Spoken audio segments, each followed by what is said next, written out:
Welcome to the Crime Redefined podcast, produced by Zero Cliff Media. Coming to you from the U.S. Bank Tower, high above downtown Los Angeles. In our podcast, we drill deep into forensics and criminal investigation from the viewpoint of the defense, as well as explore the intersection of the media and the justice system. Welcome, Crime Redefined fans and first-timers.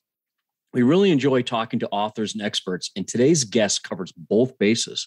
She does indeed. Our guest today is forensic psychologist, private investigator, and crime writer, Dr. Joni Johnston. She's got a new book entitled Serial Killers, 101 Questions True Crime Fans Ask, and it is really a treasure trove of information. Joni has authored or co-authored 5 other books and writes for Psychology Today, focusing on the dark side of human nature and women in crime. She also hosts and produces Unmasking a Murder on YouTube. Listeners, you may have seen Joni before. She's been on ID Discovery and Oxygen shows, providing her excellent expert insight. And as a matter of fact, she's going to be on 48 Hours on an upcoming episode. Her work is fascinating and even includes a stint working in a prison. She performs a number of functions in the criminal justice system, including evaluating defendants with regard to not guilty by reason of insanity pleas and examining sex offenders and victims. Well, Dion, on Crime Redefined so far, we've of course learned a lot about DNA and genealogy. We've learned about police practices, digital forensics, how detectives operate, and I'd say the law itself. And now we go to forensic psychology school. I'm really excited to see what Joni has to say. So let's do this, Mehul. Welcome to Crime Redefined, Joni. I am very excited to be here. Thanks for having me. And we're excited to have you. And we know that we have a limited time, so we're just going to jump right into this. Sounds good. Well, Joni, going way back to your childhood, what is it that first got you hooked on true crime? And what role did your mother have in that process? Yes, I have to say that I am from a long-standing history of true crime fans. Before even I knew what true crime fans was, my mom was always watching Perry Mason, trying to think, Hawaii Five-0, all of these really kind of true crime shows back in the day. And I was fascinated by them. And then when I was 14, we went on this mandatory 2-week family vacation, which can be brutal, when you're 14 and you're in the car for 8 hours a day with your family. And Oh, yeah. Yeah, any teenager can relate to this. And so one of my coping strategies was burying myself in books. And I came across Helter Skelter by Vincent Biglioso and read that book and just was captivated by it. There were so many parts of it I just could not get my head around. And I'd already been interested in psychology, but it really did kind of steer my interest more into the forensic arena. I have to tell you, I actually took I don't know if this is dating me, but we used to have to do this vocational interest test as a senior in high school, where they gave you this test where it had 500 million questions. And then it popped out this thing that says, you, Dion, would be a great funeral director. Right. Yeah. I mean, they were just like so completely not helpful for most people. And mine came out as a private detective. Wow. Interesting. And at that point, I didn't really think that women could be a private detective. It really didn't fit in with my interests, but here I am as a forensic psychologist. So in a roundabout way, do you have Charles Manson to thank for your career? Yeah, I do. I guess I do. Actually, it's kind of a dual credit. One would be Charles Manson. And then when I was a senior in high school, Ted Bundy escaped from jail. And I know this is terrible, but he escaped from the jail in Colorado and made his way to Tallahassee. And I lived in Dothan, Alabama, which was about 80 miles away. And, I was very close in age to his victims. And so that had also had just a tremendous influence on my interest, I think, in trying to understand the dark side of human nature, and in particular, why people would kill somebody that don't even know. Yeah, that's really scary to have that going on kind of in your backyard. It was. And there was, of course, this kind of myth or belief that he had this particular victim type, and they were tall and had long, dark hair parted in the middle. And that fit me to a T. And of course, later on, I think some of that has been debunked. He pretty much said, well, every girl back then had long dark hair part in the middle, which was kind of true. Right. Yeah. They just had to be decent looking enough. But there was a lot of media hype around this kind of victim selection. And so people were dyeing their hair and cutting their hair and all kinds of stuff. Well, by the way, I understand that your father had a pretty interesting job. He did. My dad was a professional baseball player. I'm so jealous. Little. So I am still a big sports fan. One of my big bonding things with him growing up was watching football and basketball and baseball. And I still like to do that. He was on the White Sox? He was on the White Sox. Oh, very cool. I'm a Cubs fan, but no bad blood there. Speak for yourself. No. I lived in Chicago for a year. It's one of my favorite cities. So I don't care what team you are for. I'm a big Chicago Bulls fan. I love their football team. So anybody who lives in Chicago, I'm pulling for their teams. Yeah. And did I hear that you did a stint at the VA in Chicago as well?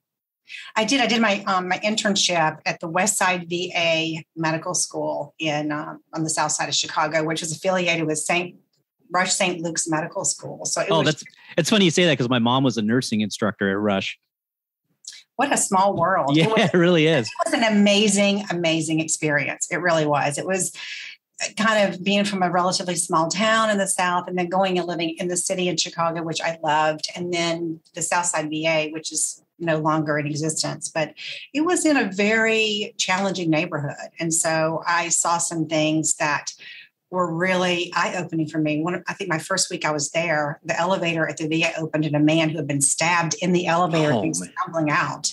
So it certainly wasn't a prison, but I saw plenty of violence, in that neighborhood. And like I said, it was an eye-opener about some of the things people go through on a regular basis. I guess it was kind of warming you up to your future career a little bit. I think it was. Speaking of that, why don't you break down what is a forensic psychologist and what are some of the things that you do on a day-to-day basis in your practice? Well, I should start out by saying I really feel like one of the luckiest people in the world in that I am so lucky that I love what I do so much. So forensic psychology is basically applying psychology to the law. So anytime you have a question that involves mental health or psychology and it overlaps with the law, and that could mean practically anything from, custody evaluations, trying to figure out what's the best placement for a child, to looking at child abuse and the psychological impact of that, to assessing violence risk and somebody who's about to be released for parole, all the way to, is this person criminally responsible or are they legally insane? So anytime there is a legal question that requires a psychological input, then you call upon a forensic psychologist. Gotcha. Well, Joni, it seems like in your career that you took quite a bit of a left turn by going from workplace investigations into the criminal justice realm. Can you talk about how that came about and what is it about the criminal justice system that to this day is holding your interest? It's so interesting because when I was 20 and I was at Auburn as a senior, I went to summer school and we talked about abnormal psychology and we had an amazing professor and I begged and begged and begged him to take us to a maximum security prison in Alabama, which he did. And we had a chance to talk to some of the inmates and I was just very interested in that, but I didn't really understand how that career path might work. And so I knew I was interested in forensic psychology, but again, I wasn't really kind of clear about how that whole thing worked inside of a prison. So I did a lot of things that were forensic, but they weren't criminal. So for example, I started out evaluating mental distress with car accidents, or some of the civil kind of things. So for example, if somebody has been emotionally distressed as secondary to sexual harassment or discrimination, doing those kind of investigations or evaluations. But I really always had an interest in really in the criminal arena. And then when I moved to California in 1996, there were some opportunities to start doing evaluations with the Superior Court, and I started doing that. And then I always wanted to work inside of a prison, and so I was able to spend a couple of years working on the crisis unit and what they called kind of the assessment unit, which essentially meant if an inmate got in trouble while they were on the inside and they were in the mental health system in prison, one of my jobs was to go in and evaluate, did this person's mental health have anything to do with that offense? And if it did, to offer some recommendations about what that might mean. Should this person's penalty be as severe? Should it not be as severe? Are there certain punishments that might make this person get worse? If so, what were they? And so that was really incredibly fascinating. It was also incredibly time consuming. And so since then, I do a lot of assessments, and that can mean anything from here is somebody who's getting ready to be released on parole. This person doesn't seem to be psychiatrically stable. Should this person spend part of their parole in a forensic psychiatric hospital and then be released, or are they ready to go to the community?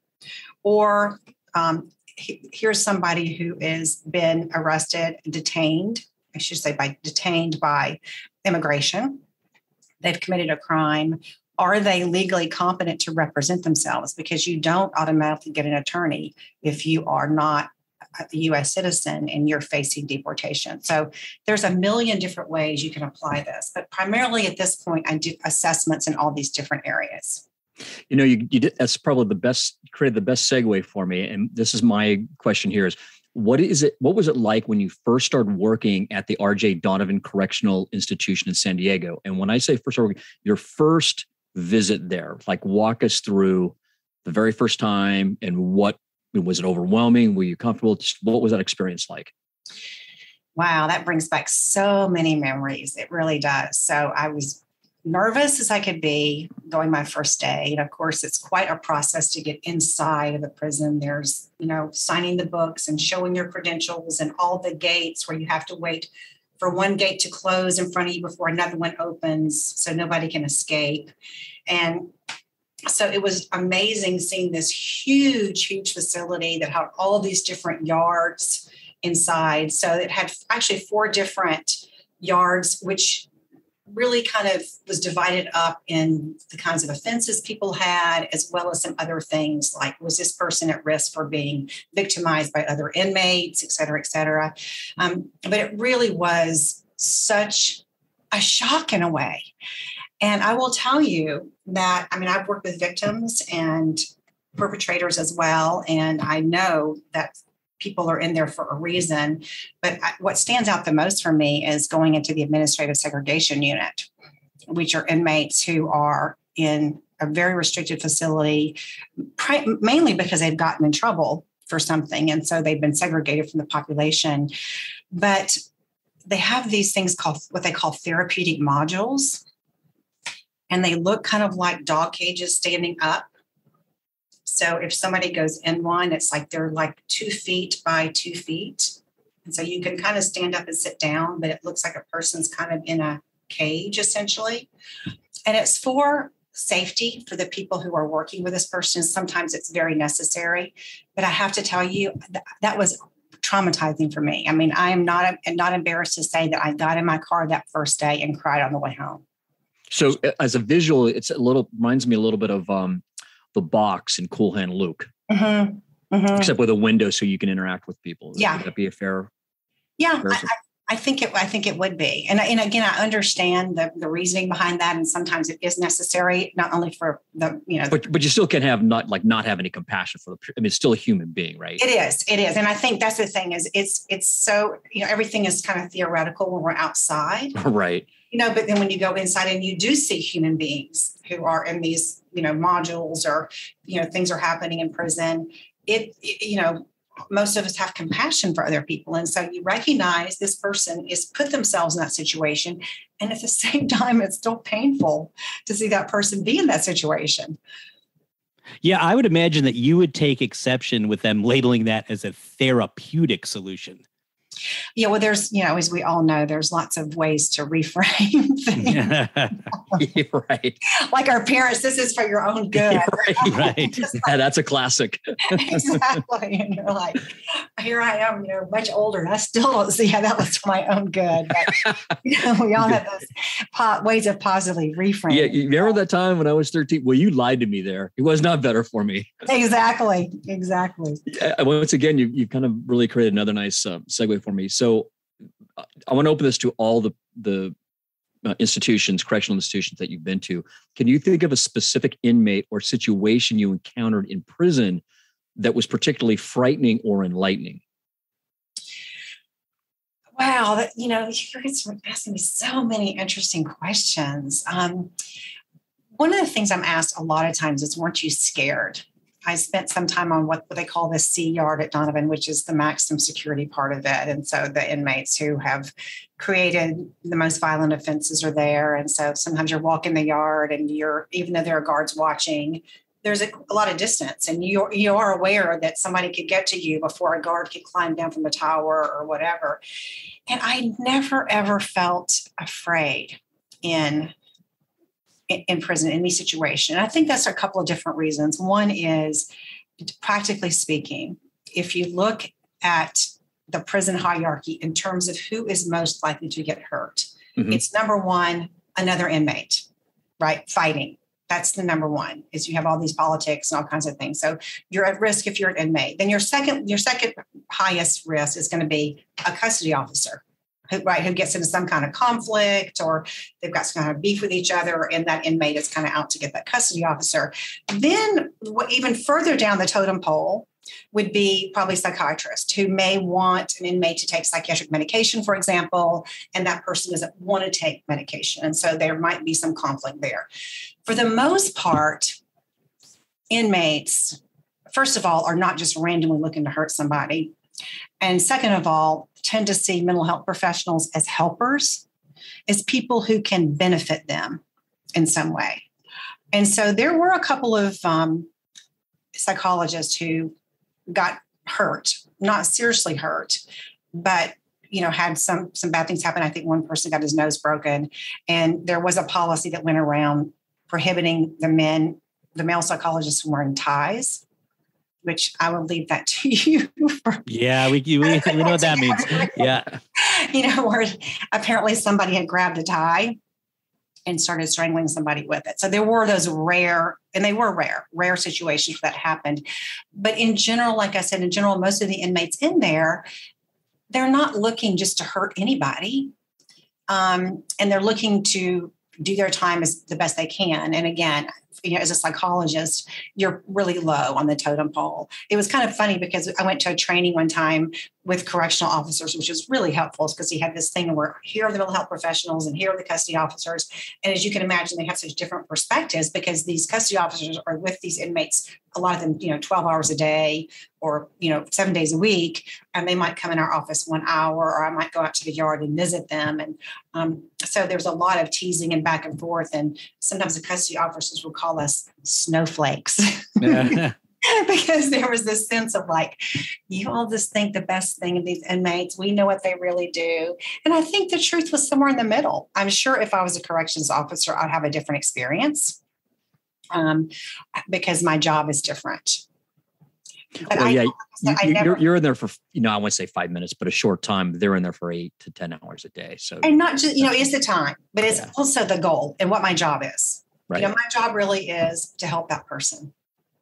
Whether it's to help that person get along in prison, to help that person figure out if they need to be on the crisis unit, to help that person by evaluating whether their mental illness contributed to their, in prison offense. That's my job. If I'm a custody officer, that's not my job, right? I'm a jailer to some extent.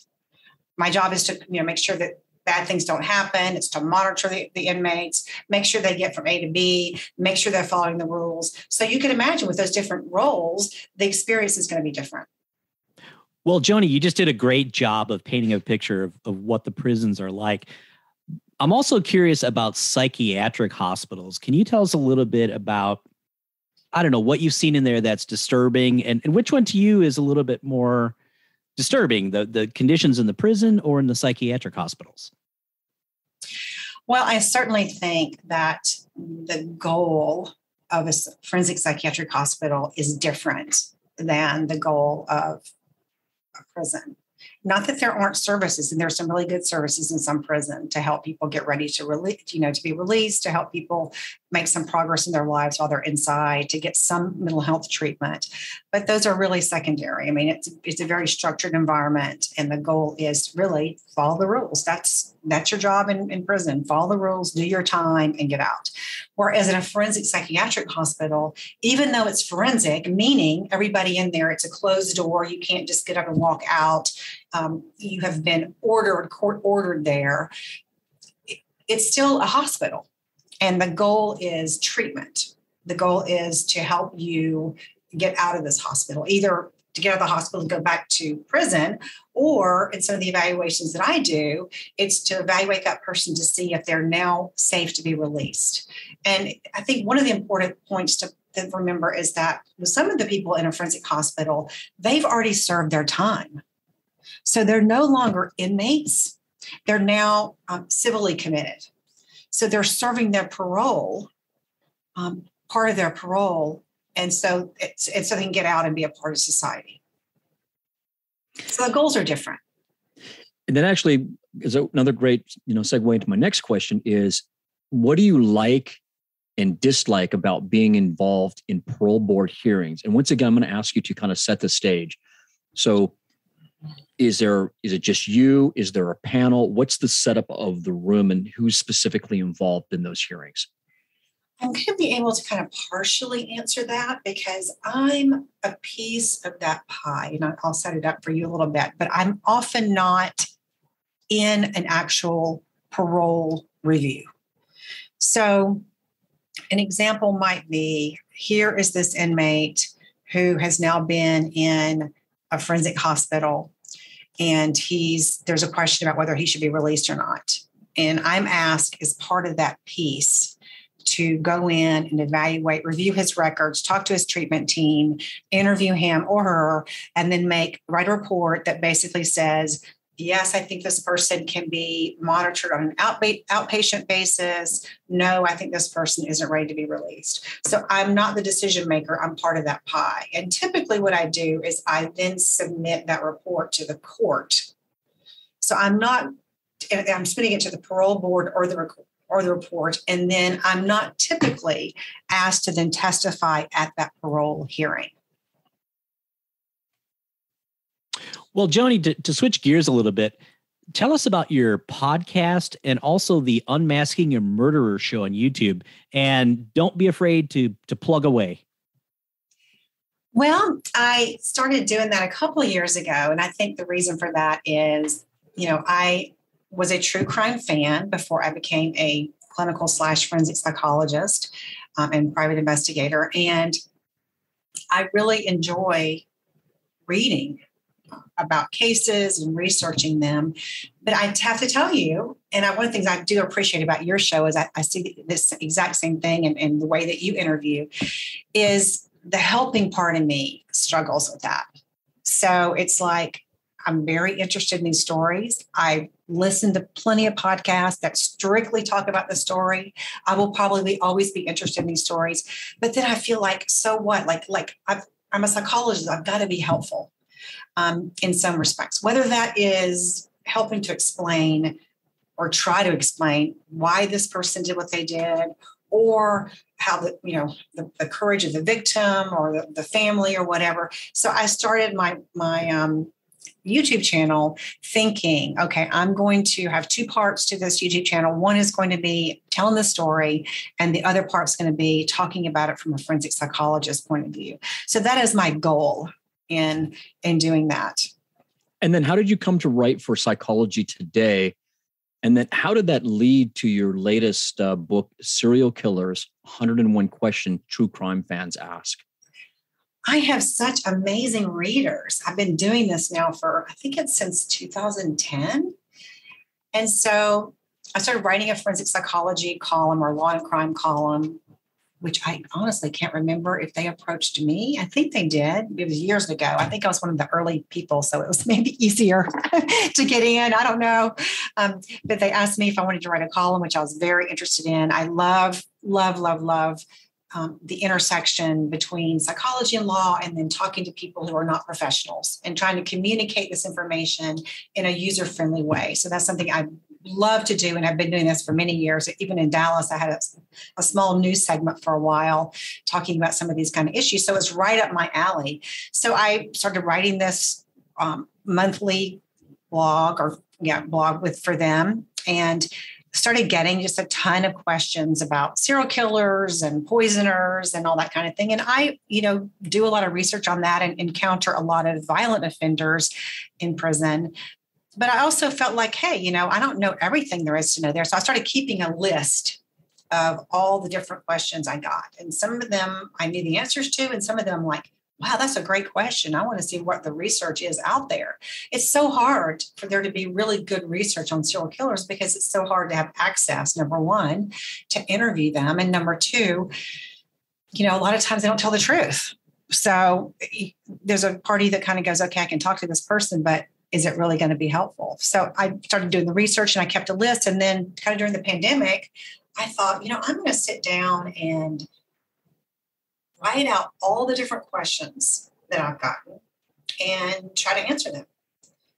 And hopefully that will enlighten anybody who's interested in this topic, and also maybe address some of the myths that are out there about serial killers and some of the misconceptions that we have about them. So I did that, and it was super fun. Well, let's get into it. Let's dive into your bread and butter here of serial killers. And I want to start with a little bit of a definition. So, Joni, what is the current definition of a serial killer, and how and why has that definition necessarily evolved over the years? It really evolved over practical reasons. So it was initially coined in the 1970s by a man named Robert Ressler. And he, I think, got this idea because they used to have these serial shows at the matinee. So where you'd go and you'd watch this matinee, and it was a cliffhanger at the end, and you're like, darn it, I'm going to have to wait till next week and go back and find out what happened, which of course there are a lot of shows like that now. And so if you're out there going every Saturday, you're kind of left unsatisfied at the end of these shows. You're like, I want to know the answer. So of course I'm going to come back next week and find out what's happened. And they just kind of keep teasing you along every week. And I think he noticed that with some of these individuals who would commit multiple crimes over time, that there was this escalation that seemed to occur. So this person would commit a murder, and then there'd be this kind of what he thought was a cooling off period. And his hypothesis was that maybe this person commits this murder and it's satisfying for a while. Maybe they keep fantasizing about it. Maybe they collected a trophy. They find ways to extend this fantasy, but at some point this tension builds and they feel a need to do it again. And not only do they feel a need to do it again, but it's almost like they need more and more. It escalates over time. And so that was the initial concept of a serial killer. And the initial victim count that you had to have was 3. Which I think was actually somewhat arbitrary, but it's a pretty good number, as good a number as any. And then in 2005, at an FBI symposium, I think there was this consensus that, hey, okay, why do we have 3? I mean, what about 2? Because we all know that the vast, vast, vast majority of individuals who murder somebody never murder again. So the fact that somebody has murdered more than once does put them in somewhat of a unique category. And if we define a serial killer now as 2 or more victims, then it'll make it easier for us as the FBI to kind of come in and help. If we're saying we are, you, the local police department, are in charge of your crimes. If you need our help, let us know. Here are the kind of things we'll help on. And serial killers is one of them. If we say it's 2, voila, we can get in there earlier. And also, hopefully, we can prevent a 3rd from happening. So that's why it's changed over time. And I think that was a good thing in the sense that it did allow FBI to get involved more quickly on some of these crimes. I think the downside of that is the definition now is so broad that it's almost meaningless in terms of solving a crime or identifying what is serial killer. There's so much diversity now. It's hard to make any sense of what that means. And then would you explain what the difference between a serial killer versus a spree killer versus a mass murderer? Yeah. Well, spree killer is an easier one, only in the extent that it was done away with relatively recently. And there's a ton of controversy about that. So the serial killer, as I just mentioned, was someone who killed, I guess we'll go by the 2005 definition, killed at least two people on two different occasions. There can typically be in some cooling off period, although that's not mandatory. You don't have to show that the person was cooling off, but you do have to show it was over two different occasions. The mass murder is kind of the one-time event where a person goes in and they kill at least four victims in one big bang. So this could be the Columbine massacre. This could be the terrible thing that happened in Las Vegas when, I don't know, I can't remember, over 50 people, more than that, were killed. So it's kind of a one-time thing. And then the spree killer was like a hybrid in a way. It was kind of like, well, what about people who they don't just go out to a school and shoot it up, or they don't go to a concert and shoot it up, or go to a church and shoot it up.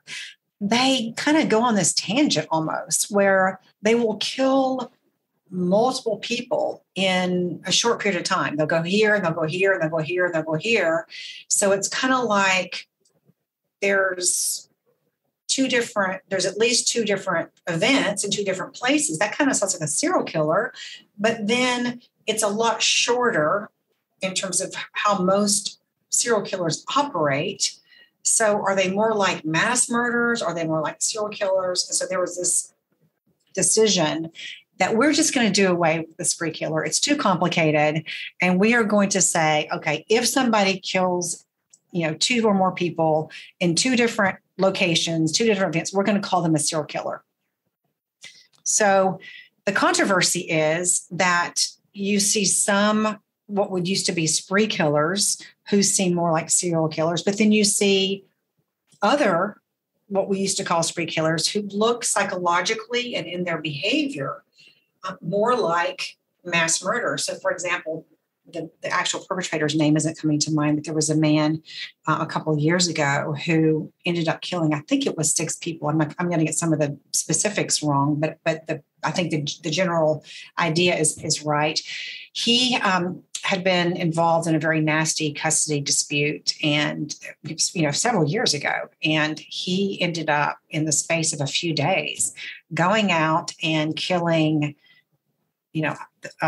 a psychiatrist who had testified, a psychologist who had testified. He went to try to kill some of the attorneys who were opposing him. And I think he ended up killing 2 law clerks because the attorneys weren't there. Oh, Dwight Lamont Jones, I think it was. Exactly. Yeah. Thank you so much. And so he seems like his motivation seems to be revenge. There's kind of this overarching theme attached with him. And he, to me, psychologically seems more like a mass murderer. Somebody who just decided, okay, I'm going to get revenge on a very specific group.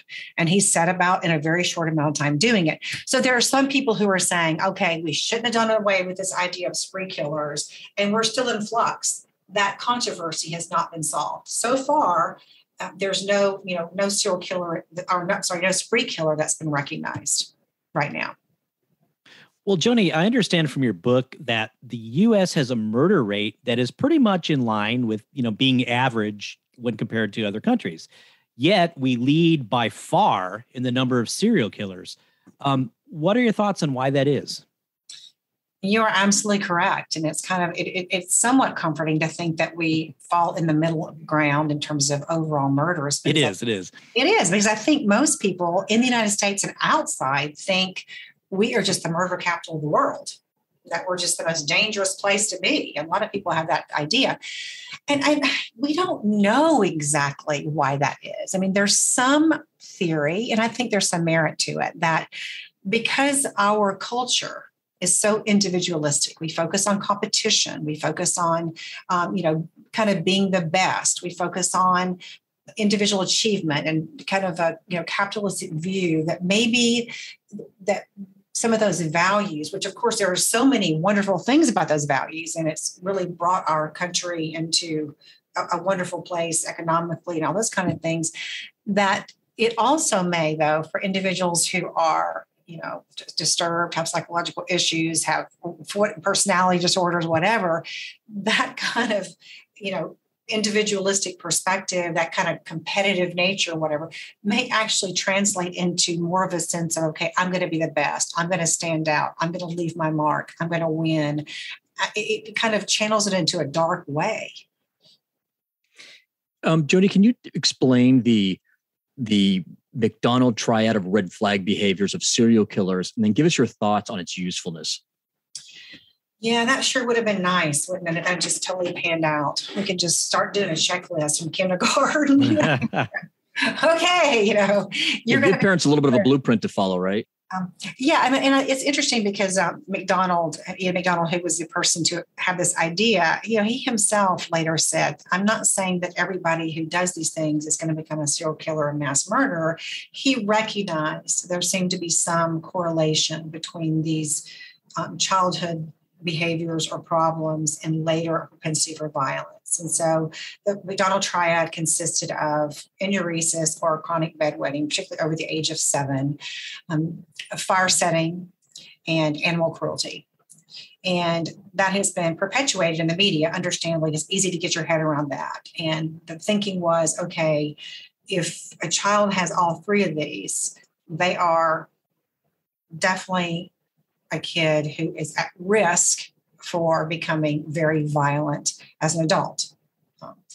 And what we know is that there certainly you can find a greater percentage of serial killers who abused animals than you can find people in the average population. That's probably true also of fire setting. It may be true of enuresis. We now know there's so many different factors of bedwetting. I mean, there's genetic components, there's physical components, there's all kinds of things. So that's I think, even a question mark as to whether that's relevant at all. So there's definitely some correlation there. But we also know that when you look, for example, at animal cruelty, most serial killers even do not engage in animal cruelty. And that some of these scary things, and they are alarming, and I think should be addressed, particularly when you have a kid over the age of 7 who's deliberately being cruel to animals or deliberately setting a lot of fires. They definitely tell us something is not right. It often suggests trauma, that this child has witnessed or experienced trauma, and it also suggests emotional distress. So they're not things we should ignore. They're definitely things that we should pay attention to. But this kind of predictive part of it has not panned out the way we thought.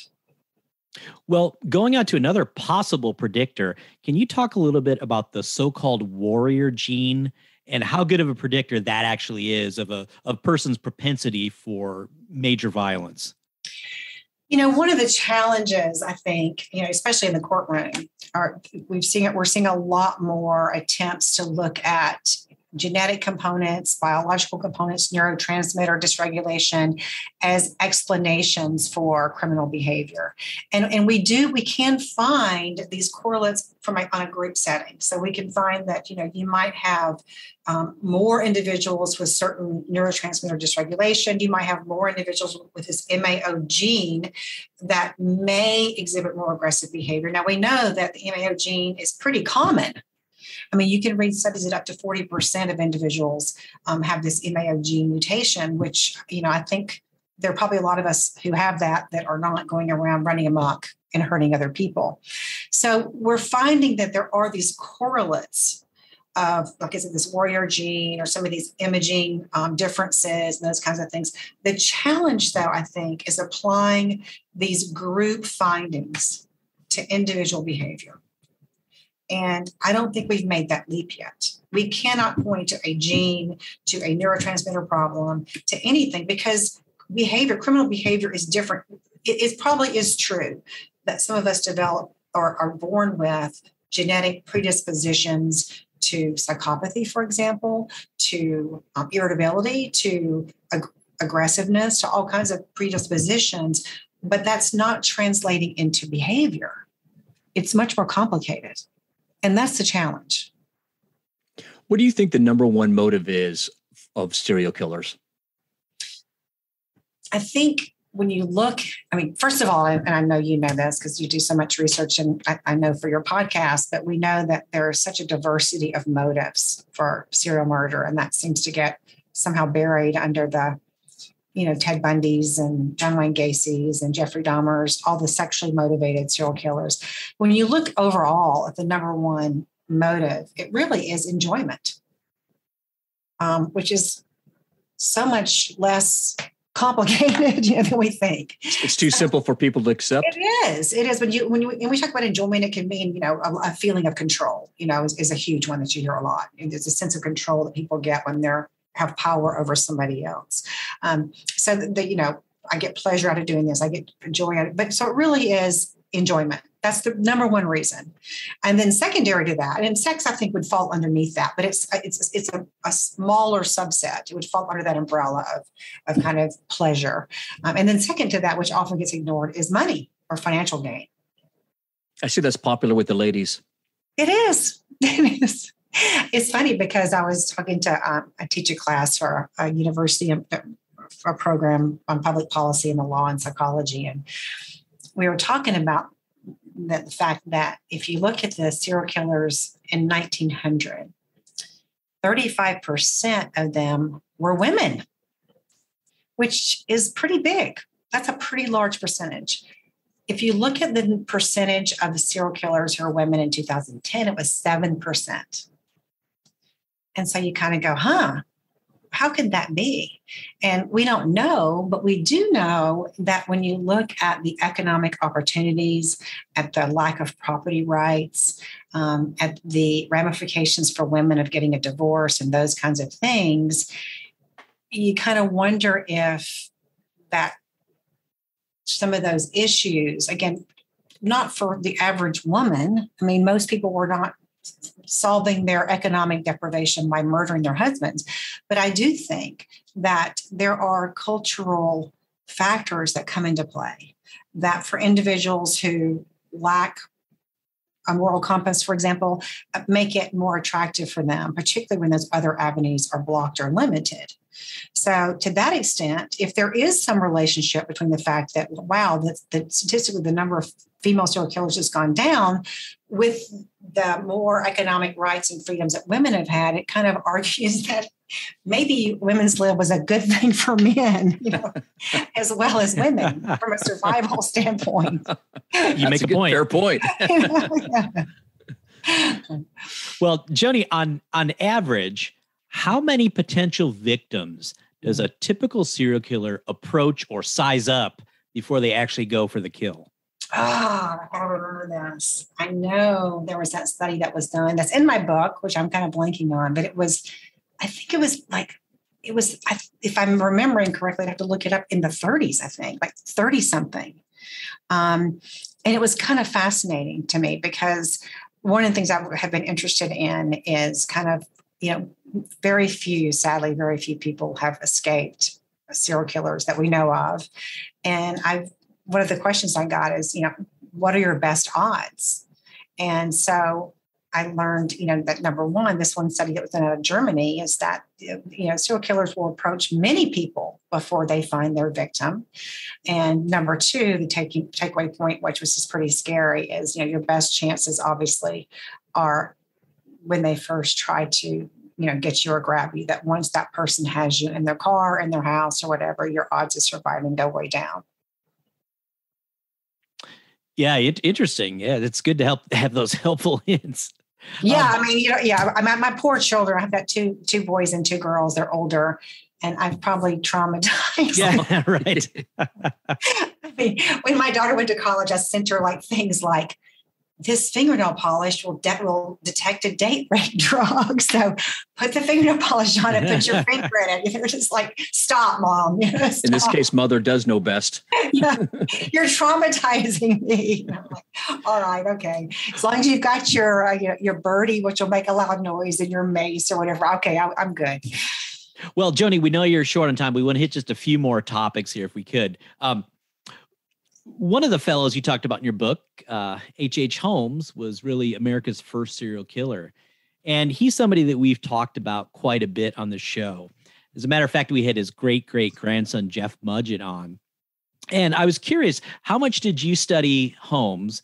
And do you have any opinions on where he ranks in sort of the all-time hierarchy of serial killers? Wow. I have to say, probably your guest knows a lot more about him. I mean, I'm definitely familiar with his shenanigans during the War Fair in Chicago and the kind of castle he built and all the kind of torture strategies that he used. I also know that he was a prolific criminal kind of across the board.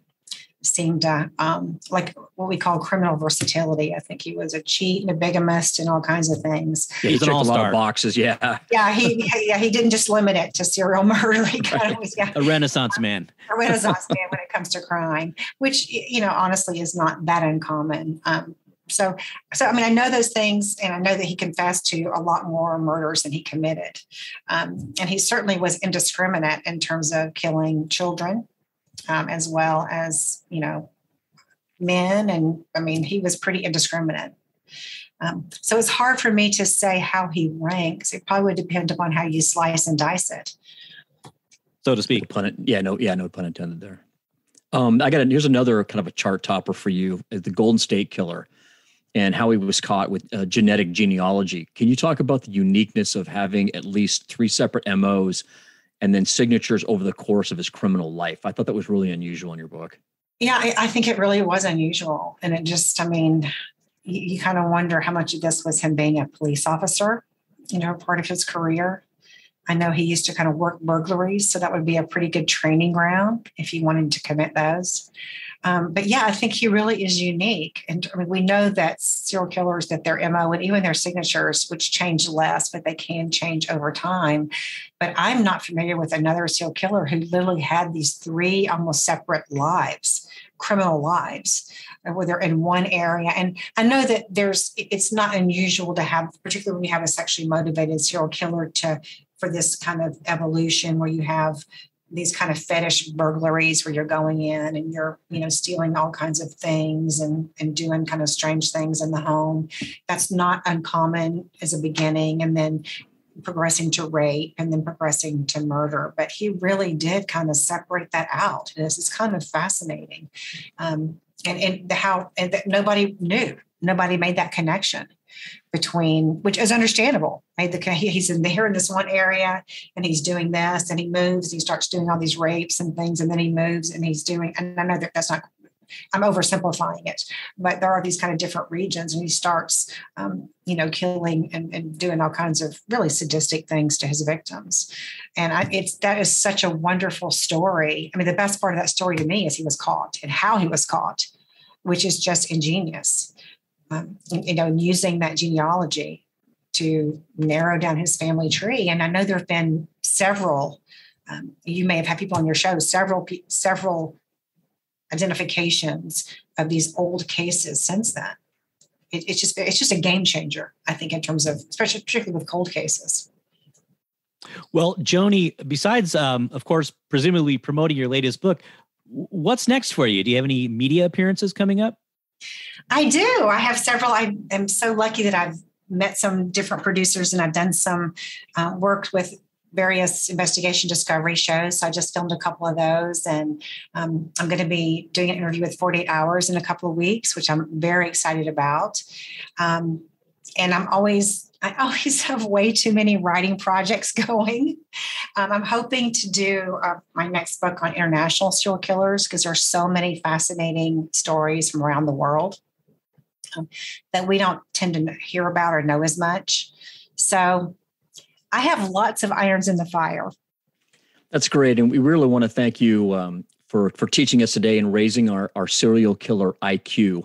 We really enjoyed reading Serial Killers, 101 Questions True Crime Fans Ask. We highly recommend it to our listeners, and we want to thank you again so much for being on Crime Redefined with us today. Well, I really enjoyed it. Thanks for having me. Well, Dion, I first want to ask you what you thought about Joni's book. I thought it really was as described. 101 questions to ask. I mean, everyone was great. A lot of information. So much I didn't know about serial killers, especially, we talked about before in the intro, women in crime and their motivation. Yeah, I agree. It's a good read. And what's interesting is that, I think you should sit down and read the thing cover to cover, but it's set up in such a way where there are literally 101 discrete questions. So you could thumb through it and just kind of pick out some of the questions you're interested in and read those. But I think by doing that, you'll probably get sucked in and you'll read the whole thing. And, there's interesting tidbits in there. It doesn't just focus on like all the high profile serial killers. One thing, Dion, I was a little bit surprised to learn is how many serial killers come out of India? Yeah, especially I think the youngest one, which was shocking the age. And then the fact that also, I don't know why, it just surprises me that it came out of India. Yeah, 7 years old, I think, was the first serial killer. And as a matter of fact, as Joni said, and I think this is a good idea, her next book will focus on international serial killers. And that reminds me quite a bit of our interview with Wensley Clarkson. When his book on forensics was more international. Right. And it was kind of cool to hear about those cases, not the same old cases, but ones that we'd never heard about. Yeah, I was, you're right. That's a great description that you gave, that once you read a couple of them, you just kind of get hooked into, you kind of get that serial killer sugar high. If it's kind of a crazy description where you want to read about the next one. And then I love that she had the pictures that were included and the description of them. And it was just kind of a to Z on all things serial killers, right? Yeah, very, very comprehensive. And I think it debunks some of the myths or some of the stereotypes that you might hear and just causes you to look at the whole subject, I think, in a different manner. I want to move on to her prison experiences. And I'm going to throw this back to you, but because obviously, you can really relate to this and, for, like what you thought of her description, your experiences. But I don't know what I was really expecting, when she was just, describing going into Donovan, but I was shocked at how calm she was in her description and a balance of what her job is and what she needs to do, but at the same time having compassion for the people that she was seeing. But I was really surprised at how safe she felt. Well, yes and no, but I mean, I thought she was very forthright and honest and said, "Listen, I'm not scared to say that after that first day, she said, 'Hey, I sat in my car and cried.'" So I think she kept it real. But yeah, it can be clinical. It's funny. I know when I meet with a lot of my clients in jail, it is kind of surprisingly, it's a weird world because it is all businessy. And, I typically, well, no, not typically. I always go to jails, but I'm actually going to go to prison for the first time coming up soon. And, even the paperwork that you have to fill out. Wait, can I, let me jump in there real quick. I want to make sure to our listeners that you're not going to prison, you're working with the client. Well, it doesn't matter.